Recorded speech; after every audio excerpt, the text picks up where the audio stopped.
Welcome to UND Insider Weekly, along with Paul Ralston. There's Ryan Powell, there's Dan Corey from WDAZ, these two guys from UND Athletics.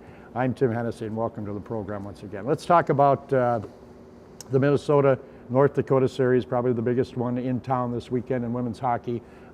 Two of the top three teams most likely in the country, two of the top three teams in the WCHA, ramifications to national tournament action and all that on the line this week. And Dan, with a 5-point gain over Bemidji State last weekend, North Dakota comes into this one. Some pretty good momentum, wouldn't you say? I would definitely say this team understands, and Coach Adelsky understands, that everything UND does has to go through Minnesota. Whether it's in the regular season or in the postseason, it has to go through the Gophers. And they proved when they went to the cities that they can beat Minnesota, that Minnesota is beatable. And I think that gives them confidence, because they have to prove that, yes, they are one of the top teams in the country, and it's going to be a big series. And to add on top of that, what's interesting about this meeting as opposed to the last meeting where North Dakota upended the Gophers down at Ritter Arena is that North Dakota is without some players that have left here during the season. Minnesota, their players that went to the Olympics, a lot of them were either Canadian or American players, so they nationalized basically, so they were out of the lineup actually before the season even started. North Dakota's lost Karvinen, they've lost Happening. One of the players I would think that Coach Adelsky would love to have back and get into this rotation, he feels is going to be one of the bigger players for them moving forward if she can get healthy, is Leah Jensen from East Grand Forks, Minnesota. There's been talk that she's getting close now. If they can add her into the lineup going against Minnesota, that would certainly help, because I think she's got that kind of offensive firepower that can really help them. Well, when you take Karvinen and Tapany and others out of that lineup, the way Minnesota likes to play, the way North Dakota likes to play, puck possession, up and down the ice, they'll put the pressure on you.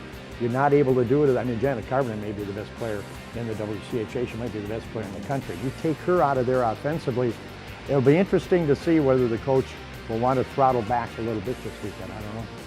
I look at it from this standpoint too. One of the good things that North Dakota's seen this season on the women's hockey side is these young defensemen can really puck move it. They can get it out of their zone pretty quickly and transition you around from defense to offense in a hurry.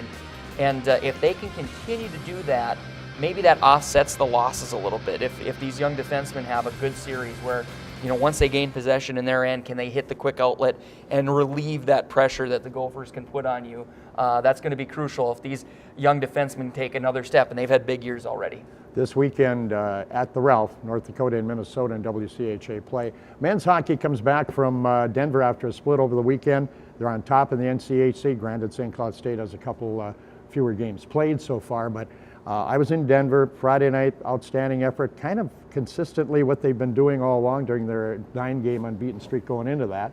And Saturday night wasn't a whole lot different. It's just, you know, some people will blame Clark Saunders, but you know what? If the other guy doesn't give up any goals, Saunders could have given up 12. Wouldn't have made any difference if you're not going to score any. Sam Britton was the difference, the Denver goaltender in that one. I don't think there's any doubts. I don't think anybody's guessing right now, does this mean they're on a downswing or something? I don't think so. What do you guys think?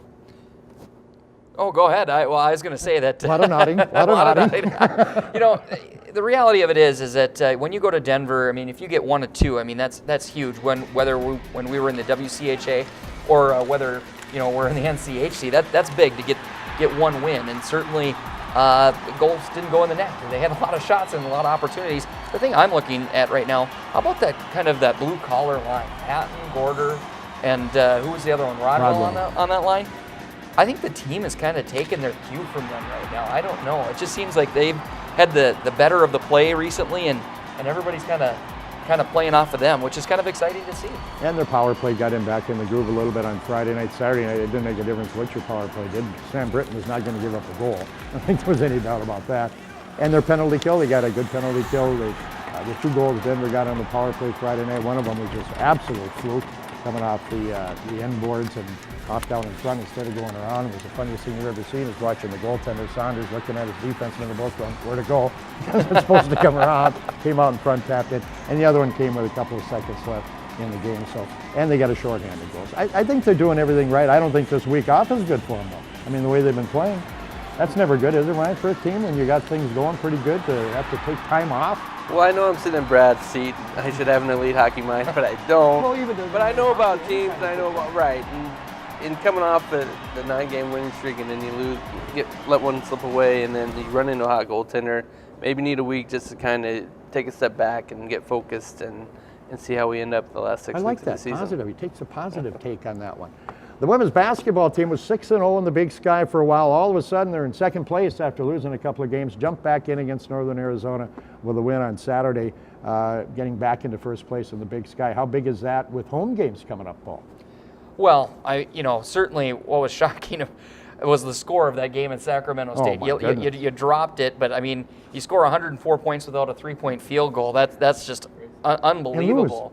And lose. And the thing about it is you still manage to go out on that road trip, get a win. In Big Sky play, if you can get 1 out of 2 on the road, you're sitting pretty well. And, I think the fans right now are kind of gravitating to this women's program. They've gotten out of the gates well, and it's going to be quite a finish here because I think Montana State, Montana still want to say something about this finish, Sacramento State and Eastern Washington.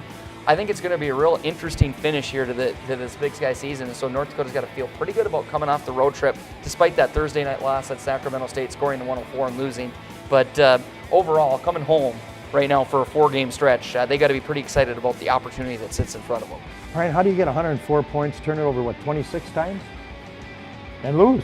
Sacramento State relies on the three. They don't even get back on defense.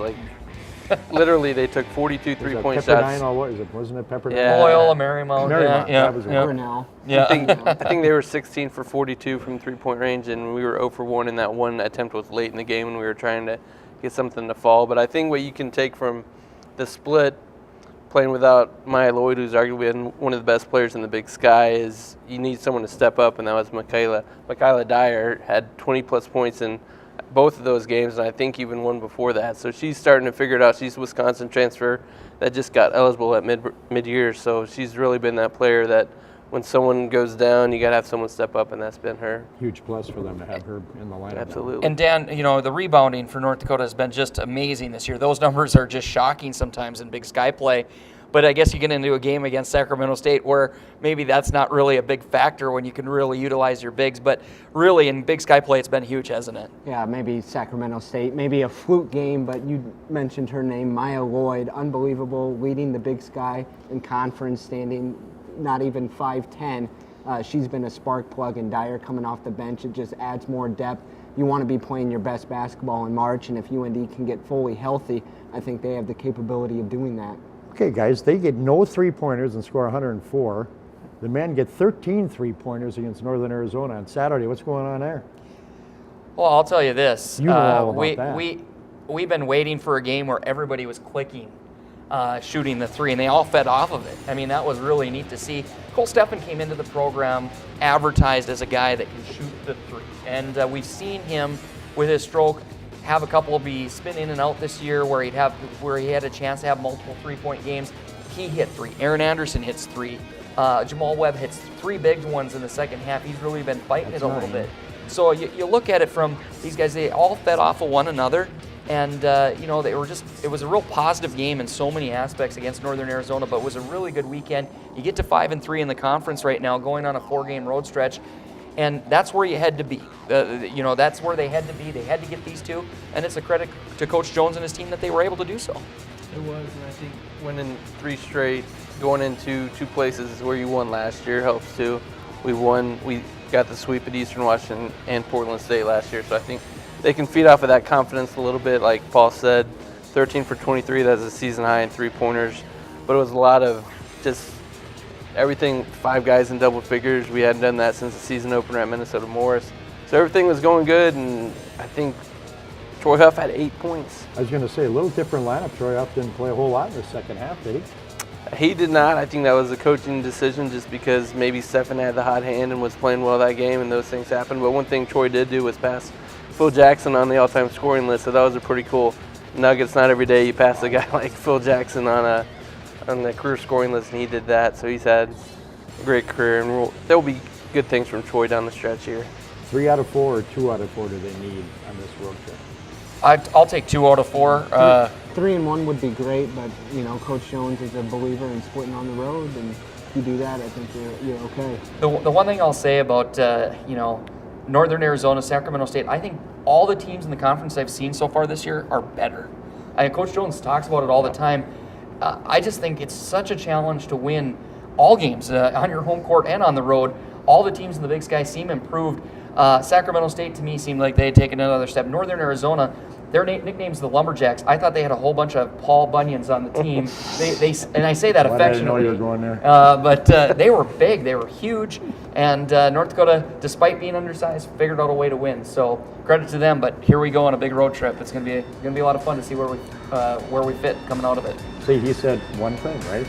How many was that? Yeah. Lumberjack reference.